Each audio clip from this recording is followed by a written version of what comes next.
obviously Har-Bayit is a very important part of this, but let's focus on the other aspect, which is land. Um, because that I think is a much more straightforward game of Monopoly for these people. The policy of the state of Israel since Oslo has been that no matter what, we don't want to increase the territory that we hold, and maybe we actually want to get out of some of it, right? And that happened with withdrawal from Lebanon, and that happened with the Hidatkut, the withdrawal from Gaza. And even at the beginning of this war, you heard a lot of people being like, well, obviously, we don't want to conquer Gaza and return to it. Of course, only a crazy person would think that Jews would actually consider it their right to live somewhere just because so many of them died to conquer it, right? Of course, we want to fight a very difficult war to conquer this so that we can hand it over to someone else, right? It's insane, when you put it that way, but that is how the Americans talk. That is how all the sort of top brass or, seasoned leaders in government tend to talk, because that's just been so much the groupthink since Oslo that there's no way of expressing any other attitude about this. But the point is that if our enemies, if Hamas, if Hezbollah, etc., if they were ever just fearful that misbehavior on their part would lead to permanent, irreversible annexation of land that they currently hold by Jews, there's nothing that could deter them more than that, right? They're not afraid of dying. They're not afraid of killing their people. They're not afraid of lengthy periods of economic degradation and limitation and suffering and all of that.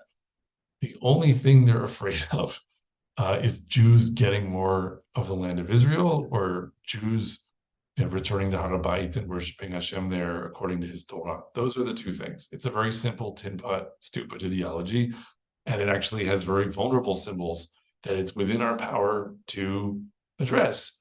And we have built a whole national policy for decades on publicly declaring that we have no intention whatsoever of targeting those symbols.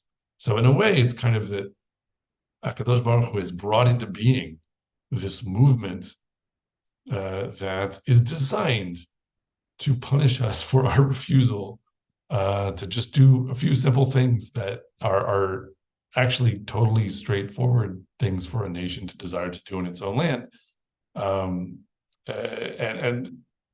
If we can just move the dial a few clicks in the other direction, right? If Hezbollah were afraid right now that if they escalated with us, that we might take a kilometer off of the south of Lebanon and never give it back, right?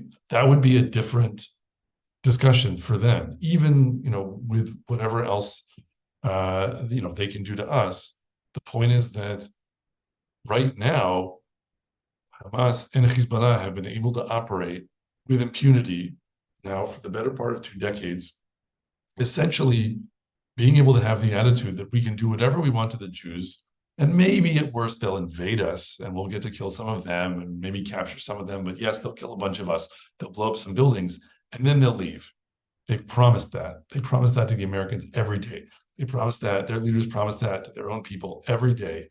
And so we know that we're not going to lose what's precious to us, no matter what. We'll lose the lives of our children. What does that matter, right? That's how they look at it. But if they were only just afraid that they would lose land, already the deterrence equation would be completely different. And this is a rational argument based on facts about their stated beliefs and their actions, their clear attitudes, that even if you weren't trying to learn this from the Torah, you would just do it if you were halfway sane. But we've had a national policy that is fully insane with regard to this issue for 30 years at this point.